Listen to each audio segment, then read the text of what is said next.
enggak sampai melalaikan, enggak apa-apa.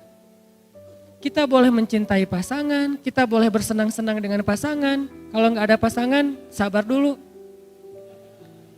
Kita boleh punya kendaraan yang bagus, kita boleh punya, kalau di sini al-khailul musawwamah. Kita boleh punya onta ataupun kuda yang bagus. Musawwamah itu kuda dan onta yang mahal loh. Harga kuda Nabi itu di atas 300 juta. Harga onta Nabi itu mungkin sekitar 2 miliar. Harga Alphard 1 miliaran ya. Berarti lebih mahal daripada Alphard. Boleh nggak kita misalnya bercita-cita pengen punya Alphard? Boleh. Asalkan jangan sampai kita korupsi. Jangan sampai kita bohong, jangan sampai kita curang, jangan sampai kita ngezolimin orang lain yang nanti merugikan dunia dan akhirat kita. Boleh nggak kita berharap punya istri yang cantik? Saya belum jawab. Boleh nggak sih? Yang di atas pengen punya suami yang keren, boleh nggak?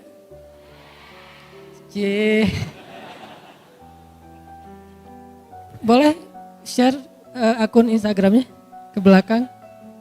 Diedit dulu tapi postingannya. Yang warnanya gelap diterangin ya. Kenapa boleh? Padahal di dalam ayat ini Allah mengatakan zuyyina linnas hubbus syahawati minan nisa. Dijadikan terasa indah di pandangan manusia itu syahwati minan nisa. Syahwat itu bukan cuma cinta ya. Di sini bahasanya terjemahannya halus. Syahwat itu kebutuhan biologis. Sehingga ada yang ngomong gini nih, sering ada di komen, ada di statement di sosmed tuh gini. Nikah mah jangan karena hawa nafsu, tapi karena Allah. Sehingga kalau ada yang nanya ke saya, Ustadz tuh nikah nafsu gak sih? Nafsu saya bilang. Kalau gak nafsu gimana caranya? Wah Ustadz gak benar, berarti nikahnya gak ikhlas karena nafsu. Perhatikan firman Allah di surat Al-Mu'minun. Walladzina hum li furujihim hafidhun illa ala azwajihim. Orang yang menjaga, kemaluannya kecuali kepada istri-istri mereka. Oh kalau gitu nikah boleh dong karena hawa nafsu? Boleh banget, memang gitu. Bukankah makna litaskunu ilaiha yang kita singkat dengan istilah sakinah itu adalah laki-laki supaya merasa tentram kepada perempuan? Itu bahasa kiasan. Al-Quran itu punya gaya bahasa kiasan, punya gaya bahasa peribahasa Al-Quran itu ada. Salah satu peribahasa Al-Quran itu inna angkaral aswat la sautul hamir. Sesungguhnya seburuk-buruk suara itu suara keledai, itu peribahasa Al-Quran. Ada juga kiasan. Kiasannya apa? Yang tadi kiasannya litaskunu ilaiha, supaya kalian merasa tentram kepada istri kalian. Maksud tentram di sini adalah bisa menyalurkan kebutuhan biologis dengan cara yang terhormat dan halal. Masa sih Ustadz? Nih dengerin hadis Nabi. Ada seorang sahabat nanya ke Nabi gini, ya Rasulullah, memangnya kalau seorang laki-laki menyalurkan kebutuhan biologisnya kepada perempuan istrinya, itu berpahala gak sih Rasul? Syahwat kepada istri, pahala gak sih Rasul? Nabi balik bertanya, kalau dia menyalurkannya kepada selain istrinya, dosa gak? Dosa. Begitu juga kalau dia melakukannya kepada istri yang sah, maka dia menjadi pahala dan ibadah. Oh kalau gitu harus hawa nafsu? Iya. Walaupun itu bukan yang terpenting. Tapi Nabi meletakkan itu di awal. Ketika Nabi mengatakan pilihlah perempuan karena 4 hal. Yang paling depan apa? Fisik kan? Walaupun yang paling utama apa? Agama, iman. Tapi Nabi nggak meletakkan agama di depan padahal agama paling utama. Kenapa? Nabi itu kalau ngomong yang realistis. Walaupun punya idealisme. Ini lihat gaya bahasa Nabi ini. Kalau gitu kan agama. Kata Nabi bukan. Fisik dulu, harta, keturunan, baru agama. Tapi kalau disuruh pilih, agama dulu. Tapi Nabi nyebutnya apa? Fisik dulu kan? Kan kita nggak tahu seseorang itu soleh atau enggak pas kita baru ketemu, baru lihat akunnya ketahuan soleh atau enggak ketahuan. Pasti yang pertama kita lihat hasil editan di ngedit semalaman. Wah, Korea banget nih. Korea yang dikasih hijab gitu ya. Boleh nggak kayak gitu? Boleh. Bukankah sahabat pernah mau menikahi seorang cewek, saking terjaganya dia nggak ngelihat calon istrinya. Nabi nanya, kamu udah ngelihat belum wajahnya? Belum ya Rasulullah. Kalau bahasa kita, enggak ya Rasulullah, saya mah menjaga pandangan. Kata Nabi, jangan gitu, lihat coba. Nabi kan orangnya realistis. Oh gitu ya Rasul, boleh saya lihat? Boleh. Akhirnya dia stalking.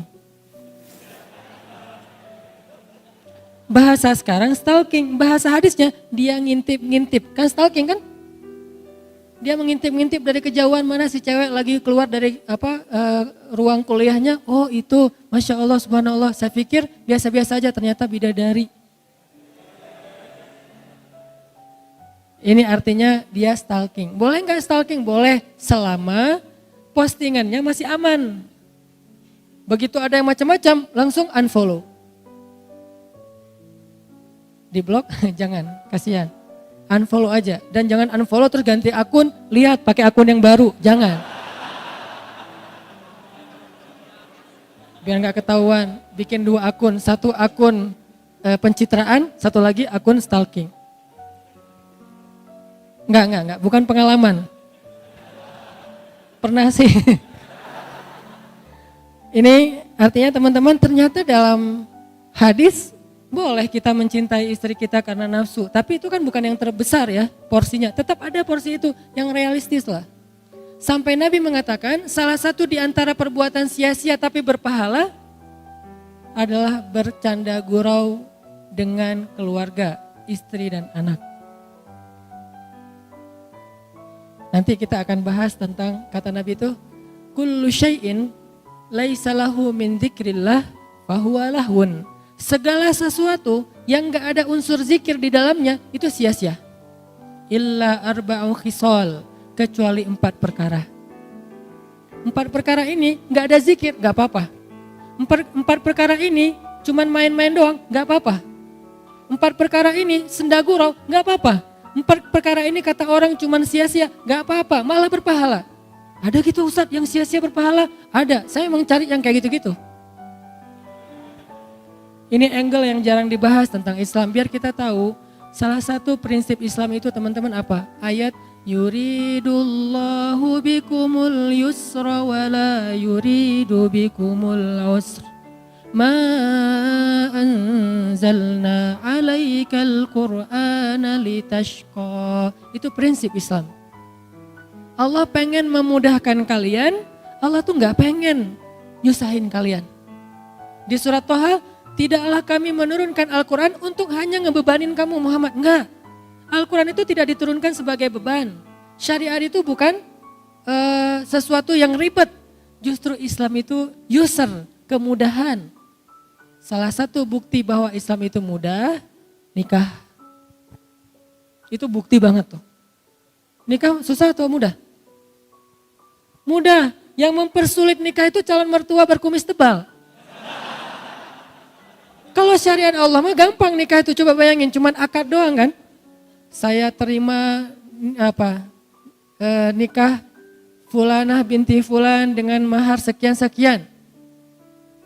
Kata saksi enggak sah, berarti yang mempersulit bukan Allah tapi saksi. Kenapa saksi mempersulit? Ternyata saksinya mantan. Hati-hati cari saksi ya. Udah akad benar? Enggak. Oh ulangi lagi. Sah saksi? Belum. Seharian gak bakalan sah kalau saksinya adalah M bintang-bintang. Cari saksi itu yang netral. Yang udah move on. Ustadz, insya Allah ya. Nih teman-teman, artinya akad nikah itu sederhana loh. Kalau kita gak bisa akad dengan bahasa Arab, maka kita bisa pakai bahasa Indonesia. Nggak bisa hafal, boleh nyontek. Salah bisa diulang. Salah lagi bisa diulang. Nggak boleh sampai 3 kali salah passwordnya dikunci. Nggak ada tuh. Kan kalau akun yang lain 3 kali salah masukin password nggak bisa lagi ya. Kita harus detect lagi tanggal lahir, nama ibu, permainan yang disukai waktu kecil segala macam. Kalau lupa gimana? Itu sulitnya birokrasi manusia. Kalau Allah mah asik-asik aja. Salah, ya udah nggak apa-apa, ulang. Seharian diulang, Allah tungguin.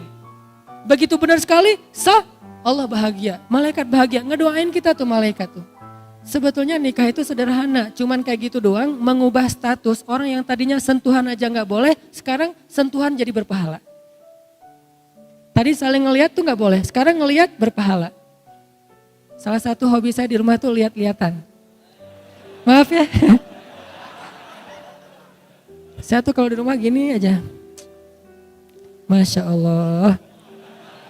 Tuh, wah, saya di rumah alhamdulillah ya.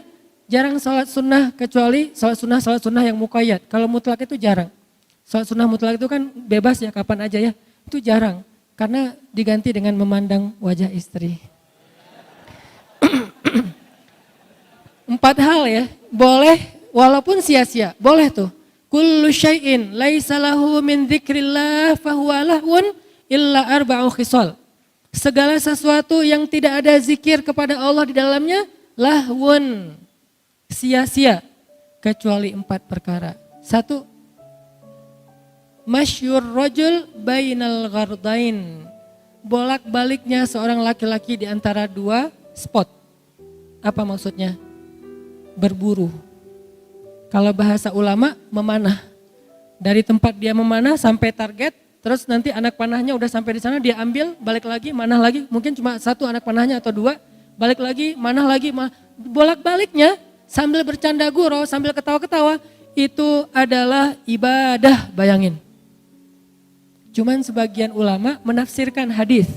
Kalau dulu konteksnya memanah, kalau sekarang berburu. Intinya menembak kan?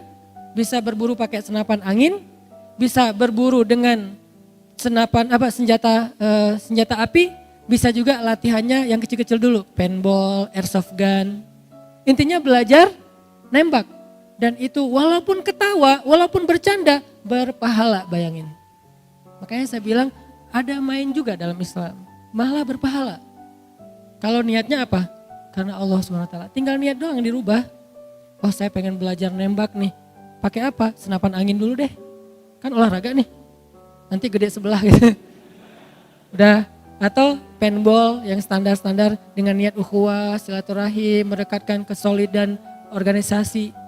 Sekalian belajar sabar, belajar teliti, nanti airsoft gun naik lagi jadi senjata api kalau legal. Ada apa mungkin organisasinya, berburu babi, berburu rusa segala macam. Itu bolak-balik antara satu tempat ke tempat yang lain malah berpahala. Bukan hanya itu, Nabi itu pernah jalan dengan Abu Bakar dan Umar bertiga. Kan ini segeng ya, soulmate banget nih bertiga.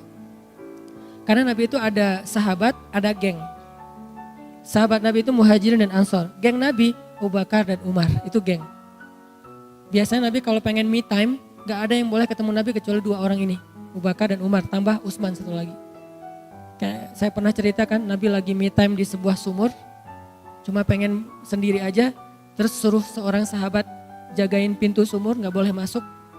Tiba-tiba datang Abu Bakar, ribut, saya pengen ketemu Nabi, gak boleh, kata Nabi gak boleh, sekarang gak ada waktu selfie. Terus kata Nabi, siapa itu ribut-ribut di depan? Kata sahabat yang jagain, itu ini Abu Bakar ya Rasulullah.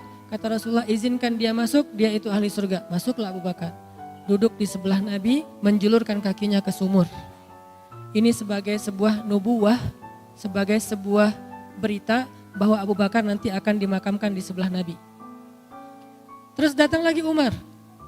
Saya pengen masuk, gak boleh kata Nabi gak boleh masuk. Tapi saya pengen masuk, saya satu geng sama Nabi, gak boleh pokoknya. Apa itu rame-rame? Ini Umar ya Rasulullah, izinkan dia masuk, dia ahli surga. Masuk aja Umar, saya juga bilang apa, boleh masuk, masuk aja. Ini mah kalau kita ya. Masuk Umar, duduk di sebelah Abu Bakar. Nubuat bahwa Umar akan dimakamkan di sebelah Abu Bakar. Seperti itulah posisinya. Duduk di sumur gitu bertiga, ngobrol-ngobrol santai. Apa yang diobrolin? Gak tahu, pokoknya santai aja nih. Kalau kita mungkin lagi ngopi-ngopi gitu, wah ini bagus nih, sifon, ini apa 360 apa segala macam. Gak penting sih yang diomongin, lagian namanya juga lagi me time. Datang lagi yang ketiga, Utsman. Saya pengen masuk, gak boleh, saya pengen masuk gak boleh. Apa itu rame-rame di depan? Ini Utsman ya Rasulullah, izinkan Utsman masuk, sesungguhnya Utsman adalah sebaik-baik pemuda surga. Lebih daripada Abu Bakar dan Umar istilahnya, sebaik-baik pemuda surga. Masuk Utsman, tempat tadi udah penuh, akhirnya Utsman duduk di seberang.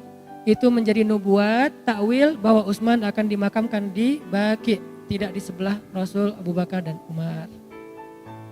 Ini banyak cerita-cerita kayak gini yang jarang kita bahas. Dan angle-nya apa? Oh ternyata Nabi juga ngegeng gitu ya. Karena yang nyambung kalau TikTok tuh cuma mereka bertiga nih. Kalau yang lain diam dengerin aja, sami'na wa ata'na, Masya Allah, Masya Allah. Kalau ini enggak ya Rasulullah, gini.